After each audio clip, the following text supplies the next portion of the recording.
Two of the greatest fears that human beings often have is number one, the loss of physical ability, but also the loss of dignity. Persons diagnosed with dementia are at tremendous risk for loss of dignity. Let's look at some reasons why this might happen. First off, communication problems. As the dementias advance, people often lose the ability to communicate effectively. For some, it's difficulty in finding the right words to use. For others, even loss of ability to form words and use sentences appropriately. Memory loss is another reason for loss of dignity. As someone loses the ability to remember recent occurrences, things that have just happened, or they lose the ability to remember upcoming appointments or things that they should keep track of, this definitely affects their feelings of self-worth and ultimately their dignity. When a person with dementia gradually loses the ability for self-care, this is a tremendous assault on their personhood. You can imagine not having the ability to pull your pants down independently to use the toilet, to not have the ability to cleanse yourself appropriately after toileting, to not have the ability to bathe independently or to put your clothes on without reminding, prompting, or even performance of the task. Residents may also have their dignity assaulted simply because they're older. Our Anglo-American culture, frankly, does not revere elders the way some other cultures do. As people age, they are not often viewed as contributing members of our society, but rather simply sometimes bodies that just take up space or use up precious resources. Behaviors also come into play. The person may develop what others perceive as childish or childlike behaviors. In fact, however, treating this individual in a childlike manner is one of the worst possible things we can do. Other behaviors also need to be considered as well, as a person with dementia may have a problem with catastrophic reactions, or yelling, or easy loss of emotion. This definitely can affect how others perceive them.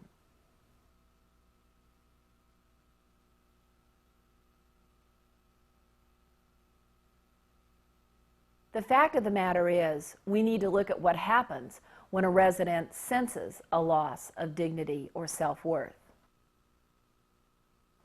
First off, they can begin to isolate.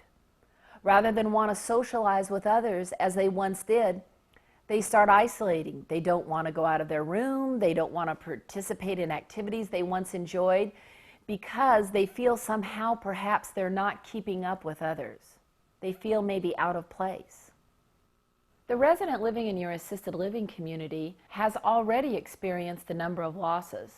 Perhaps they have lost a spouse, they have given up their home, perhaps driving privileges, their professional life, perhaps even some of the sports or other activities of leisure that they once enjoyed. And if they feel that they are also losing their sense of dignity, this can definitely put them at risk for depression. You may find depression to take place especially with residents newly diagnosed with dementia. We may actually also see an increase in dependence. When the resident realizes they're having difficulty perhaps getting that shirt on in the morning, they just give up and just say, forget it, I can't dress myself at all, and expect us to completely dress and take care of them. Now, negative behaviors can result as well because this resident is not feeling good about themselves. And so this gets projected to others, including you, the caregiver.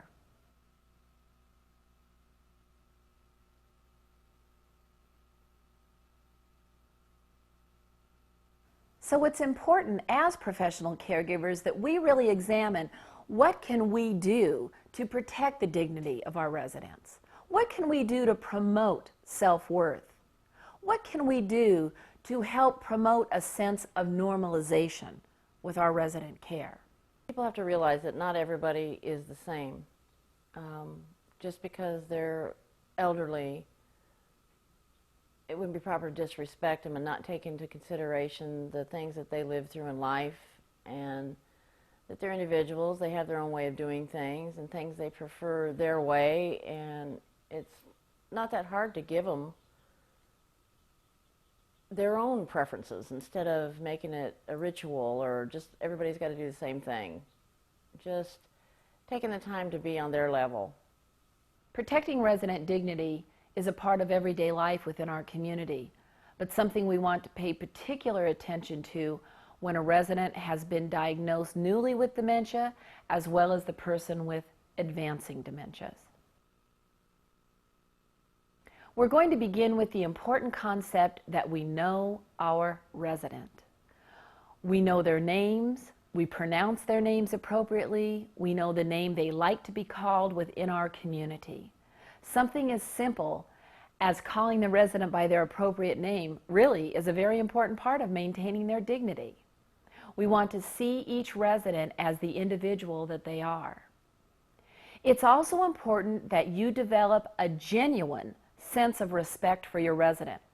Of course, we respect all of our residents because we're in charge of their care. We are responsible to our residents. But what I would like to ask you is to look at each one of your residents and develop a genuine respect and honor for them as individuals. What have they accomplished in their lives that you particularly admire? What about them right now do you particularly enjoy and respect? You know, sometimes we have residents even with very advanced dementias that maintain a fabulous sense of humor. You can come to work in a rotten mood, sit down with a guy for 5 minutes, and you're already feeling better. So we want to develop a genuine sense of honor and respect for our residents so that we are serving them in a genuine, dignified manner. I'd like to do an exercise right now. I want to ask you to think of a resident that you care for that is diagnosed with dementia. Got a picture of them in your mind? Thinking of their name? Okay, now I'd like to ask you to turn to the person sitting next to you watching this video. I want you to tell the person sitting next to you the name of this resident and something that you particularly admire about them. Okay, we're going to pause the video for just one moment while you do this.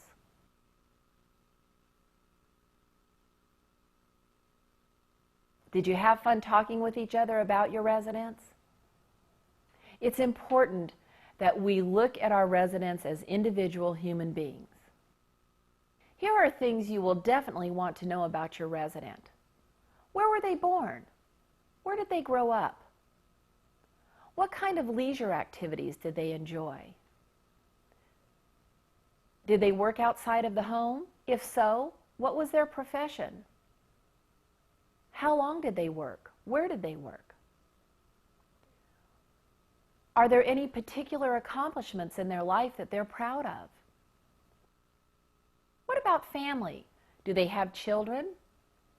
What about brothers and sisters?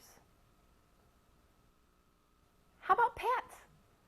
Did they have pets in their lifetime that they particularly enjoyed? What were those pets' names? These are all things that help make this resident who they are today.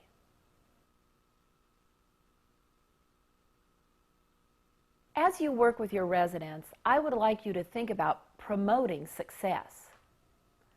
Look for every opportunity for the resident to feel successful.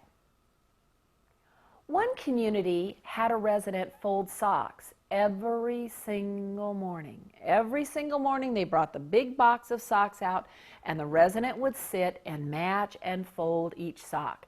There were adult-sized socks, there were little tiny baby socks, and the resident would sit and fold each sock. An outsider commented about this and said, you know, isn't that kind of a boring activity? Every single day you have this lady sitting there folding the same box of socks. Actually, no, it wasn't a boring activity. It wasn't a useless activity. It was a fabulous opportunity for that resident to feel successful about herself. Number one, it was a task that she still remembered how to do very well.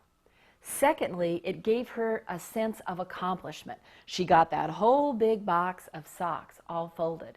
It made her feel good about herself. So after breakfast, she'd take care of the laundry, as she called it, folding all the socks and neatly stacking them in piles. And then she was ready to go on to another activity in the community, already having a good sense of self-esteem, feeling good about herself. Presenting opportunities for our residents to participate in any kind of activity should always be failure-free. In other words, you should also have the knowledge that the resident will succeed at the task at hand. For instance, if it's an exercise program, it may be something very simple by just lifting their leg a few times or outstretching their arm a few times. If you know the resident can successfully achieve that task, that's something you'd want to encourage. In the morning, when it's time to tidy up the resident's room, don't just jump in and start making the bed and cleaning off the dresser and gathering up the soiled towels and so forth. Think about, what can my resident do to participate with this? Whether a planned activity is physical or emotional or even specific for sensory stimulation, it always provides the residents opportunity for building their self-esteem. Their connection to each other, to other residents, to the staff, and sometimes even families being involved in programming is one way that can develop for the resident an increased feeling of self-worthiness. Be cautious as residents are participating in everyday life about the community, that you don't demean them by jumping in too soon.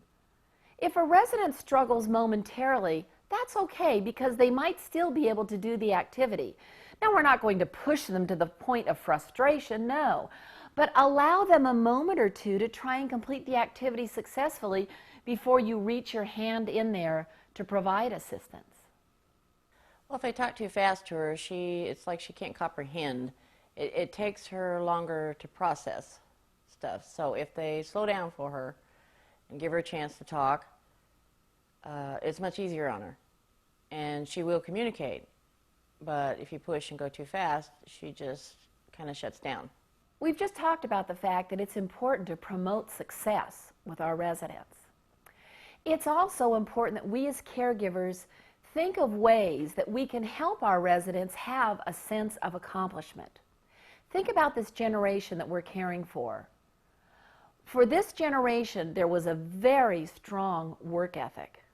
There was a very strong sense of self-worth in the ability to not only care for themselves, but be good contributors to society. I'd like to ask you right now to think about where you're working today.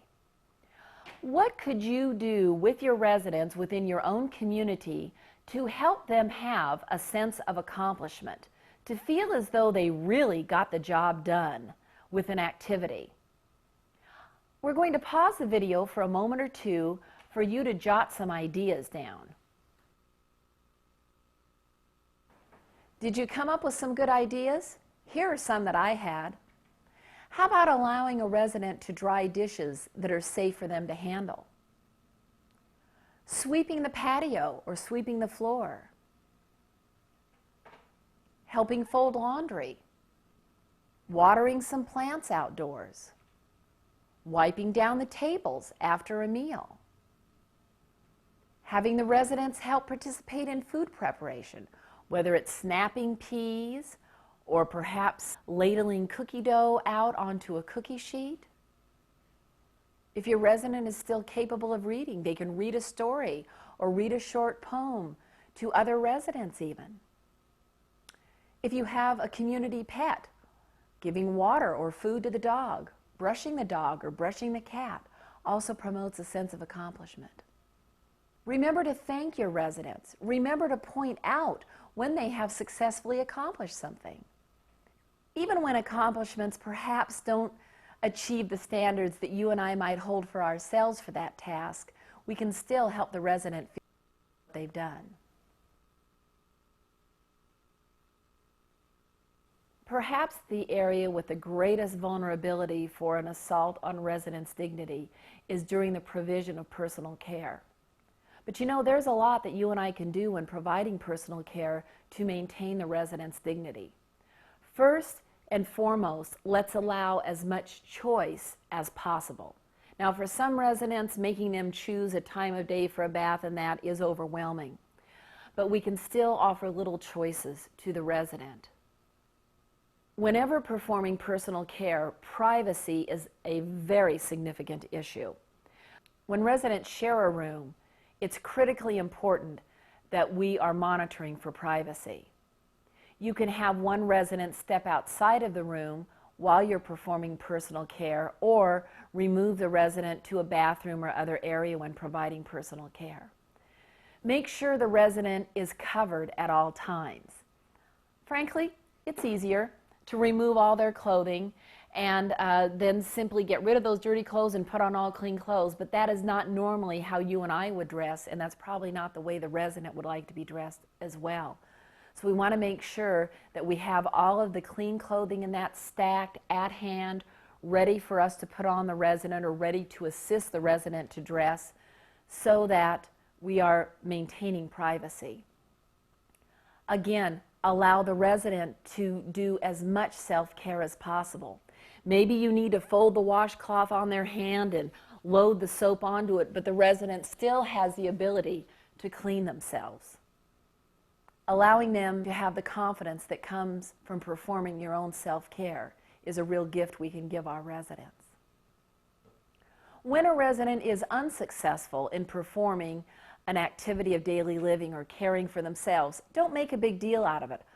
Oh, I'll do it, I'll do it, I'll do it. No, no, no. Those type of phrases are very demeaning.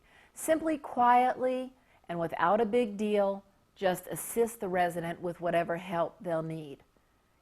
Make it as normal as possible. Where we actually perform personal care is a foundation for the protection of dignity.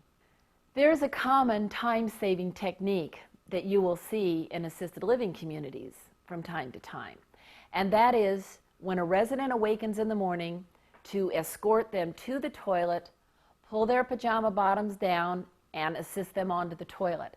Then while the resident is voiding, we take off the pajama bottoms, we take off the top, we remove any socks, etc., and we begin dressing them right there while they are still seated on the toilet.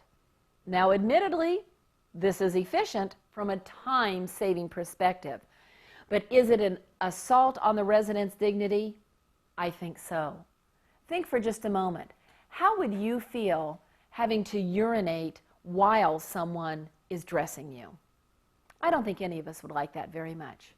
So be considerate. Although it's important to be efficient as caregivers, we never want our efficiency to become an assault on a resident's dignity. We never want to exacerbate behaviors. And let's be honest, during the provision of personal care is often when we may see negative behaviors.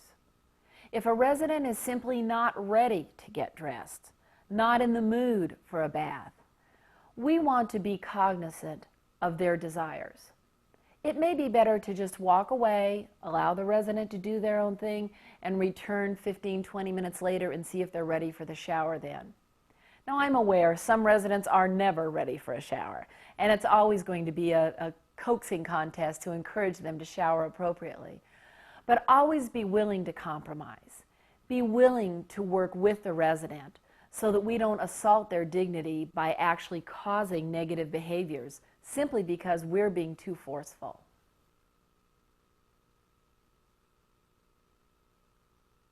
We want to make sure we're maintaining dignity whenever our resident is out and about in common areas of the facility. One way we'll definitely do this is making sure the resident is well groomed and they have appropriate clothing on. A resident can be mistreated by others if they're exiting their room in their nightie and not appropriately dressed for the dining room.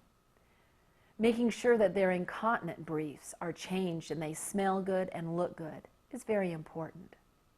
If you know in the dining room a resident may have problems with consuming food, set the dining room up for success. For example, is it better that the food come out of the kitchen already cut up and ready to eat so the resident doesn't have to manipulate a lot of utensils because they have trouble doing so? For some residents, it's easier to serve them one food at a time, or else they just spend the entire meal time stirring and mixing and they never do get around to eating appropriately. Maintain dignity by making sure the resident has appropriate table mates. Table mates that enjoy being with him.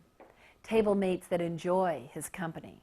Table mates that will not be overly critical of the way the resident eats, particularly if the resident has food consumption problems. Directing the resident towards appropriate activities.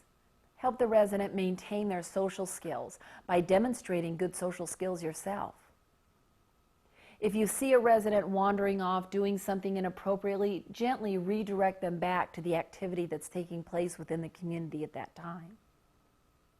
Redirection is the act of engaging a resident toward another activity or something of interest. You can redirect a resident with things that you know are familiar and likable by them. Maybe it's food and ice cream can be offered. Maybe it's looking at something that brings them calmness and comfort, like old photos or a memory book. Other ways of redirecting a resident is simply by walking with them and talking about something reminiscent that they may enjoy to hear.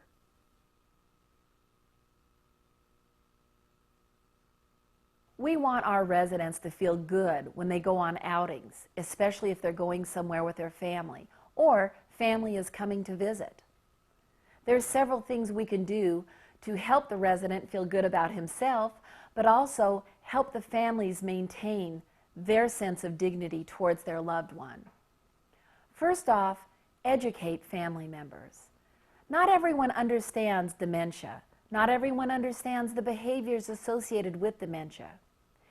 We have to remember that sometimes families do not understand the disease process, and it's always best to educate them. Show them how your approach is and how you are redirecting your residents and how their loved one will remain safe. If you notice family members are interacting inappropriately with your resident, talk to your supervisor to arrange for an educational session. Let your supervisor talk about better ways of communicating with their loved one. Suggest activities that the resident can be successful and the family can enjoy at the same time. Make sure if your resident is going out with a family that they look good. Make sure the resident is wearing clean clothing, they've got appropriate shoes they can walk easily in. Be sure to have the family members take along any assistive devices that the resident might need. If they need a wheelchair for very long walks, make sure it's ready to go so that the resident feels they can spend the day with their family, enjoying a variety of activities, and they've got all the supportive devices that they might need.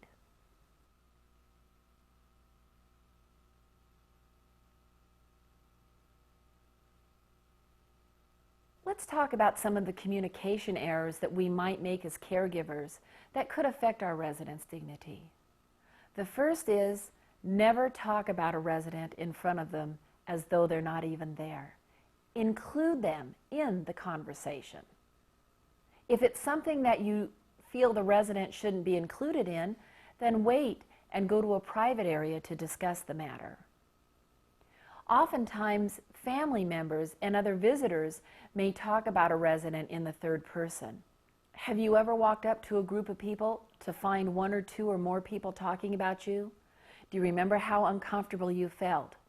That's just the way our residents can feel when we are talking about them.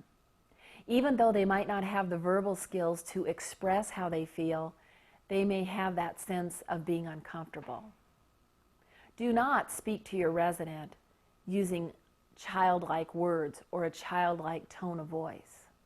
We had one that was a real problem, that she would talk to mom in baby tones and just treat her like she was an adult. Mom really resented that, you could tell. Mom still wanted to have her own identity and be her, not some little kid that's being told what to do or kind of pushed around or led. Mom still wanted to feel independent, even though she really couldn't be independent. But you could tell that she wanted to be represented as an adult, treated like everybody else. Do not speak to your resident in a demeaning way, pointing your finger, etc. Do not raise your voice or speak with a disrespectful tone to your resident. Do not speak in a language your resident cannot understand in front of them. Do not whisper in front of your resident. It's always helpful to smile and look pleasant in front of your resident, nod, giving them signals of approval, signals of self-worth.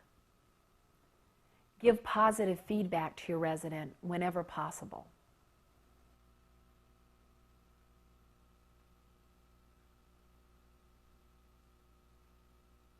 Mom was in the facility for a while, and then she kind of struck up interest with this one older gentleman, and I didn't feel real good about it at first. It was very strange. Mom had been a widow a long time, and it was hard to not think of her with Dad, not with a strange man, and it really upset me. So I went and talked to the staff, and they talked to me for quite a while about it, and made me balance myself and my thinking that Mom really did need her own friends, and it was okay for her to have friends, even though it's a male friend, that she needs companionship too. And considering she's having her own life there without me and, you know, being there all the time, she really did need her own companionship. But it was hard to deal with at first. One part of dignity that is often overlooked in the elder population is dealing with the residents' sexuality needs. We must understand that there's not a magic switch that gets turned at a particular age that turns off the sexuality needs your resident may have. You don't automatically hit 75 and become an asexual creature.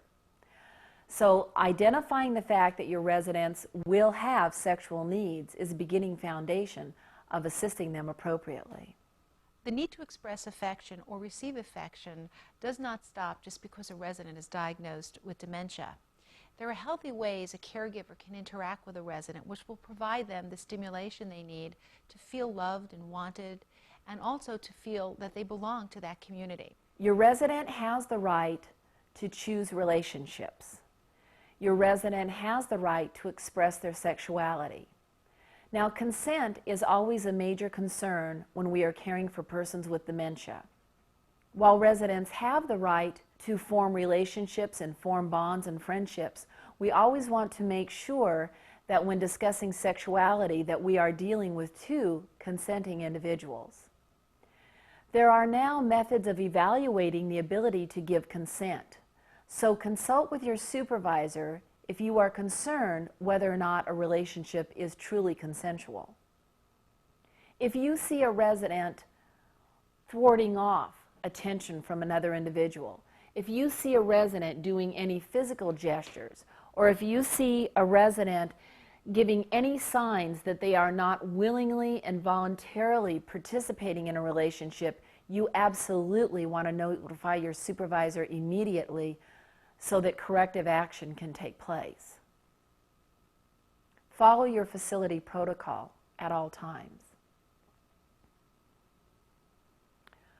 When caring for persons with dementia and dealing with sexuality, behavior issues are a concern. Let's discuss the three main types of behaviors we are concerned about. The first one is inappropriate sexual advances to caregivers. Perhaps this has happened to you, that a resident has said something inappropriate, or perhaps even attempted to touch you in an inappropriate manner. There are several causes for this. One has to do with identity confusion. Sometimes residents are not always sure who a person is. Residents will frequently misinterpret the role of the person caring for them. A caregiver may be mistakenly thought of as their wife or their husband. It's always good to remind them who you are and what you're trying to do when providing personal care. Unmet need can also be a causative factor. Confusion over the role of the individual providing care. This is especially true with our male residents. Think for just a moment about the gentleman we care for. Very often, the person that has provided care to them throughout their adult life has often been their sexual partner as well. As an elderly gentleman ages and is unable to perform self-care, who very often performs that care? His wife.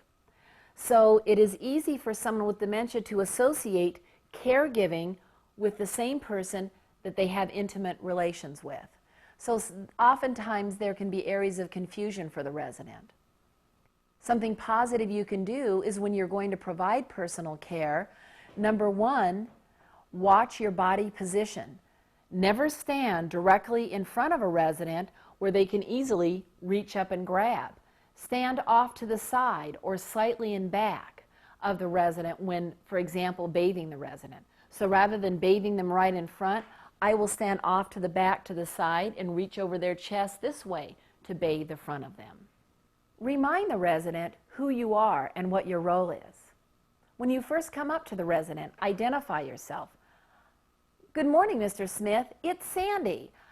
I'm your caregiver today, and I'm going to help with your bath. Sometimes timing personal care appropriately can also help us avoid unwanted sexual advances. Very often, it's easier to bathe a resident that may be prone to sexual advances or provide intimate personal care during the midday rather than evening hours when it's already dark outside. Sometimes the darkness, the evening time can actually prompt those type of behaviors. Let's talk about inappropriate actions towards other residents. If a resident is speaking inappropriately to another resident or giving unwanted advances, simply distract the resident to another activity. Remove them away from that resident and find another pleasurable activity for them to participate in. If a resident's interaction with a caregiver or another resident becomes inappropriate, it's always best to handle quietly and as privately as possible. Direct the resident to another area or another activity. Sometimes residents may display inappropriate sexual activity in common areas. If they are involved in a consenting relationship with another resident, you may simply encourage them, escort them to a private area, one of the resident rooms, for example. If a resident is masturbating publicly, never scold or yell at them or demean them in any way. Simply ask the resident to come with you and encourage them to go into their private room.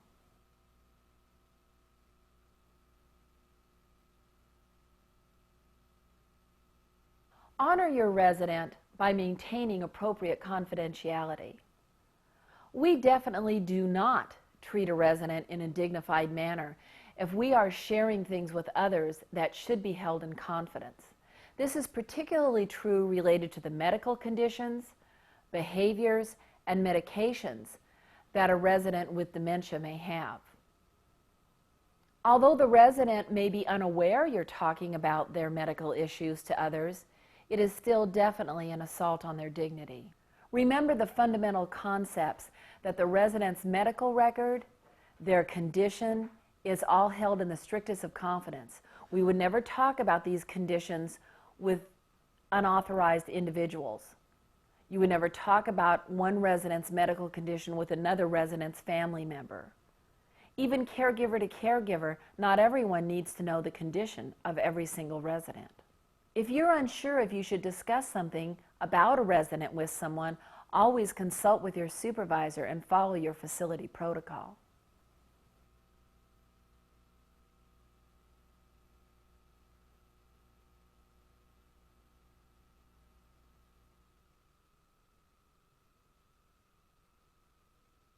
We're always busy in our communities taking care of the responsibilities assigned to us. It's very important that we never forget to honor our residents and follow personal rights. Has it been a while since you've reviewed the personal rights set forth in regulatory statute in your state? If so, ask your supervisor for a copy. Run through them. Read them again. Think about them. We want to make sure we never violate our residents' personal rights and that we are promoting dignity in all we do. Know your residents for who they are. Honor their accomplishments. Provide opportunities throughout the day for them to feel good about themselves. Much success to you as you help your residents maintain their dignity.